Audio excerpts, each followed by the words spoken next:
चलिए, तो जो हम सेकंड केस कर रहे हैं उस केस में क्या है, परचेज और एक्विजिशन ऑफ बिजनेस। जब एक बिजनेस दूसरे बिजनेस को एक्वायर करता है, तो जब कभी भी एक बिजनेस दूसरे बिजनेस को एक्वायर करेगा तो आपको ध्यान रखना है, एक फर्म हम ले लेते हैं फर्म ए, और दूसरा हम ले लेते हैं फर्म बी, या फिर कंपनी ए और कंपनी बी ले लो। जब फर्म ए सपोज करो कि फर्म बी को एक्वायर कर रही है ना, कौन किसको एक्वायर कर रहा है, फर्म ए फर्म बी को एक्वायर कर रहा है, ठीक है। अब जब फर्म ए फर्म बी को एक्वायर करेगा तो फर्म बी के जितने भी एसेट्स हैं वो सब कौन ले लेगा, फर्म ए ले लेगा, और फर्म बी की जितनी भी लाइबिलिटीज़ हैं वो कौन ले लेगा, वो भी।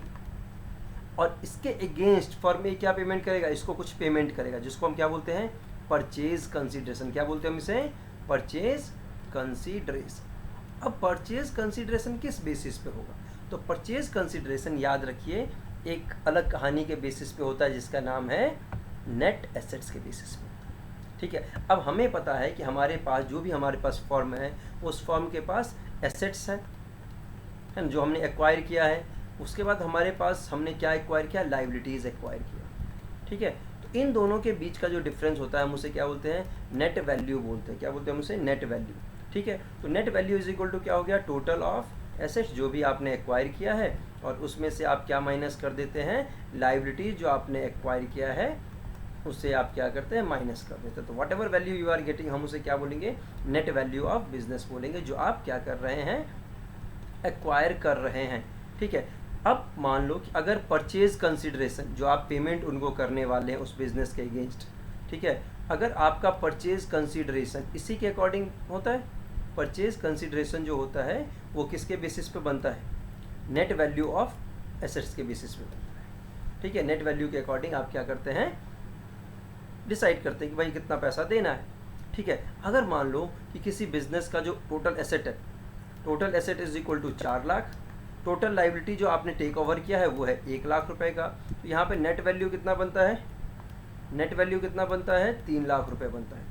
अब मान लो कोई भी बिजनेस है, कोई भी पर्सन है, वो बिजनेस को 3 लाख में भी एक्वायर कर सकता है, 4 लाख में भी कर सकता है ना, और कितने में कर सकता है, 2 लाख में भी कर सकता है। तो अगर हमारे पास purchase consideration is greater than net value, अगर आपका परचेज कंसिडरेशन नेट वैल्यू से ज़्यादा है, इस केस में अगर हम देखें तो अगर आपका परचेज कंसिडरेशन आ गया मान लो 3,20,000 और आपका नेट वैल्यू कितना है, नेट वैल्यू तो आपका 3 लाख है, तो 20,000 रुपये जो हम एक्स्ट्रा पे कर रहे हैं वो हम किसके लिए पे कर रहे हैं, हम उस बिज़नेस के गुडविल को परचेज करने के लिए कर रहे हैं, ठीक है। लेकिन वहीं पे अगर मान लो कि आपका परचेज कंसिडरेशन जो है वो नेट वैल्यू से कम है, नेट वैल्यू से क्या है, कम है, ठीक है। मान लो परचेज कंसिडरेशन आपके इस केस के लिए 3 लाख रुपए है, कितना है आपका परचेज कंसिडरेशन, 3 लाख रुपए का आपका परचेज कंसिडरेशन है, लेकिन sorry net value is 3 lakh rupees, net value is 3 lakh rupees, और आपका जो परचेज कंसिडरेशन है वो हम लोग मान लेते हैं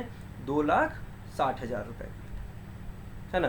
परचेज कंसिडरेशन हम लोग मान लेते हैं 2,60,000 रुपये, ठीक है। और नेट वैल्यू कितना आ गया हमारे पास, नेट वैल्यू हम लोगों के पास 3 लाख रुपए दिया हुआ है, तो हम 3 लाख के बिजनेस को 2,60,000 में खरीद रहे हैं। दैट मीन्स कि यहाँ पे 40,000 रुपये का डिफरेंस है, तो ये 40,000 का डिफरेंस मतलब हमारे लिए फ़ायदा है, तो इसको हम कहाँ ट्रांसफ़र करते हैं, इसको हम कैपिटल रिजर्व में ट्रांसफ़र करते हैं। कहाँ ट्रांसफ़र करते हैं हम इसे, कैपिटल रिजर्व में ट्रांसफ़र करते हैं। चलिए, तो ये आपको ध्यान रखना है, और अगर दोनों मैच हो जाए तो ना तो कैपिटल रिजर्व आएगा, ना ही हमारे पास क्या आएगा, गुडविल आएगा।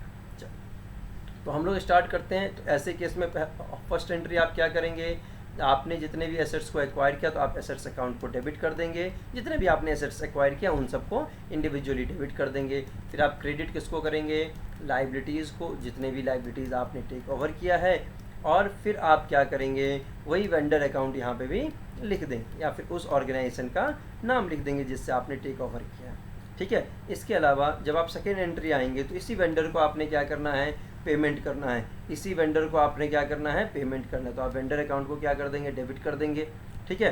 अब यहाँ पे एक चीज़ ध्यान रखिएगा, यहाँ पे एक चीज़ मैंने मिस किया कि अगर मान लो कि अगर आपके पास परचेज कंसिडरेशन ज़्यादा आएगा तो आप यहाँ पे गुडविल लिखेंगे, याद रखिएगा, ये पॉइंट जो है वो मिस किया गया है।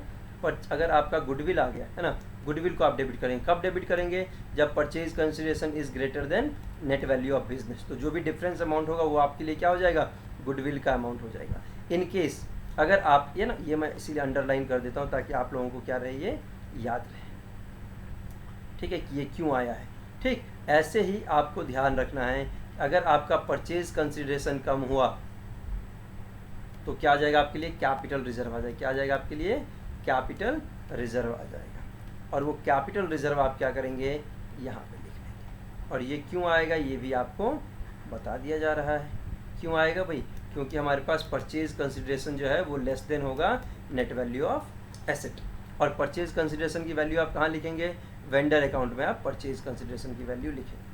ठीक, चलिए, तो वेंडर अकाउंट को आप यहाँ पे क्या करेंगे, डेबिट कर देंगे, जो भी पैसा हमें उसको देना है। फिर आप यहाँ पे लिखेंगे परसेंटेज डिवेंचर अकाउंट, अगर आप उसको कुछ दे रहे हैं तो परसेंटेज डिवेंचर अकाउंट, अगर आप उसको कैश में पेमेंट कर रहे हैं तो कैश।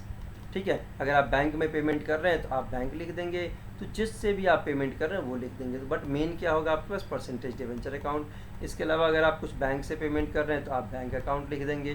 ठीक है, अगर आपको कोई लॉस हो रहा है ऑन इशू तो loss on issue of issue account लिख देंगे, डेबिट कर देंगे। तो जो भी आपके पास चीज़ें होंगी वो आप यहाँ पे लिख देंगे। ठीक है, ऐसे ही हमारे पास ये एंट्री ऐसे ही चलते रहेंगे। यहाँ पे आ जाएगा हमारे पास to security premium reserve account. अगर हम इनको किस में इशू कर रहे हैं, अगर हम इसे कहाँ पे इशू कर रहे हैं, अगर हम इसे प्रीमियम पे इशू कर रहे हैं। ठीक है, चलिए, तो ये तो जर्नल एंट्री है, 2 ही एंट्री होते हैं। मेन जो दिक्कत आपको आएगी वो वहीं पे दिक्कत आएगी जहाँ की बात हम लोग कर रहे। चलिए, ये आपके पास एक क्वेश्चन है, इसी क्वेश्चन के बारे में हम लोग बात करेंगे। अब ये क्वेश्चन है क्या हमारे पास, इसको जरा ध्यान से देख लीजिए, ये क्वेश्चन क्या है। ठीक है, एक क्वेश्चन आपको यहाँ पे दे दिया गया है, इस क्वेश्चन को आप जरा ध्यान से देखिए। चलिए, तो ये क्वेश्चन है, हम लोगों ने लिया है एक क्वेश्चन। इस क्वेश्चन को फटाफट से देखिए क्या कि हम इस क्वेश्चन को कैसे कर सकते हैं। ठीक है, तो ये क्वेश्चन आपको बोला है कि पायनियर फिटनेस लिमिटेड ने दूसरे एक रनिंग बिजनेस को लिया है, जिस बिजनेस का नाम क्या था, हेल्दी वर्ल्ड लिमिटेड। और इसके एसेट्स 10 लाख रुपए के थे, इसको टेक ओवर कर लिया। और इसके लायबिलिटीज़ 1,70,000 रुपये के थे, इसको भी टेक ओवर कर लिया गया है। ठीक है, और हम इनको कैसे दे रहे हैं, हम इसको दे रहे हैं इशूइंग 8,000 रुपीज़ का, हम इसको 8% का डिवेंचर दे रहे हैं, लेकिन 5% के प्रीमियम पे हम लोग दे रहे हैं। ठीक है, redeemable after 6 years at the rate 110। तो ये हमें टर्म्स ऑफ रीइशू पता चल गया है, और बाकी हम इसको 50,000 रुपये का पेमेंट कर रहे हैं। तो ये बेसिकली हमारे पास दे दिया गया। ठीक है, तो ऐसे क्वेश्चन में आप सबसे पहला काम क्या करें, ठीक है, सबसे पहला काम आप करेंगे कि बिजनेस के लिए जो भी हमारे पास नॉर्मल कैलकुलेशन है, पहले कैलकुलेशन वाला पार्ट कर लो। तो हमारे पास टोटल एसेट आप कितना टेक ओवर कर रहे हो, 10 लाख रुपए का। टोटल लायबिलिटी कितना टेक ओवर कर रहे हो, 1,70,000 रुपीज़ का। नेट वैल्यू ऑफ एसेट कितना है, तो 10 lakh minus 1.70 lakhs is equal to 8.30 lakhs. ठीक है, परचेज कंसिडरेशन कितना आप इसे दे रहे हो, आप पैसा कितना दे रहे हो, तो आप 8,000 डिवेंचर्स दे रहे हो, है ना। कितने डिवेंचर दे रहे हो, 8,000 डिवेंचर्स दे रहे हैं। अब याद रखो 8,000 डिवेंचर्स आप इसको दे रहे हैं। ठीक, लेकिन एक डिवेंचर का प्राइस कितना है। अब यहाँ पे ये क्वेश्चन है, बहुत इंपॉर्टेंट क्वेश्चन है और बहुत अच्छे टाइम पे आ भी गया है। ठीक, 8,000 डिवेंचर दे रहे हो, जिसका वैल्यू हम कितना ले, 100 ले या फिर 105 ले। याद रखिए, क्योंकि हम प्रीमियम पे इशू कर रहे हैं तो हम यहाँ पे 105 लेंगे, और इसमें प्लस कितना कर देंगे हम, 50,000 रुपीज़, क्योंकि आप और दे रहे हैं क्या, 50,000 रुपीज़ का चेक भी आप इसको 50,000 रुपये का दे रहे हैं। तो आप बोलोगे कि सर इसका क्या करें, 110 रुपीज़ का। तो ये 110 हमारा प्रीमियम ऑन रिडेम्पशन है, तो उसको परचेज कंसिडरेशन में हम लोग अभी ऐड बैक नहीं करेंगे। ठीक है, तो इसको ध्यान रखना है।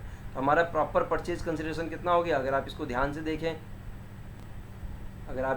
से देखें, तो आपके पास 8,40,000 रुपये का तो ये डिवेंचर्स हो गए, फिर 50,000 रुपये, और तो इसका मतलब आप कितना दे रहे हो, आप इनको दे रहे हो 8,90,000, मतलब 60,000 रुपये एक्स्ट्रा। तो याद रखो 60,000 अगर आप एक्स्ट्रा पे कर रहे हो तो वो क्यों पे कर रहे हो, जल्दी समझ लो। चलिए, तो फर्स्ट एंट्री आप लोग कैसे पास करेंगे, एसेट्स अकाउंट डेबिट 10 लाख रुपये, गुडविल डेबिट 60,000 रुपये, to liabilities 170 and to healthy world 8,90,000। चलिए, तो हेल्दी लिमिटेड को आप क्या करेंगे, 8,90,000 से डेबिट कर देंगे, loss on issue of debenture, क्योंकि आप 110 पे रिडीम कर रहे हैं, तो 8,000 × 10 हो जाएगा आपके पास। देन ये आप एंट्रीज लिख लेंगे।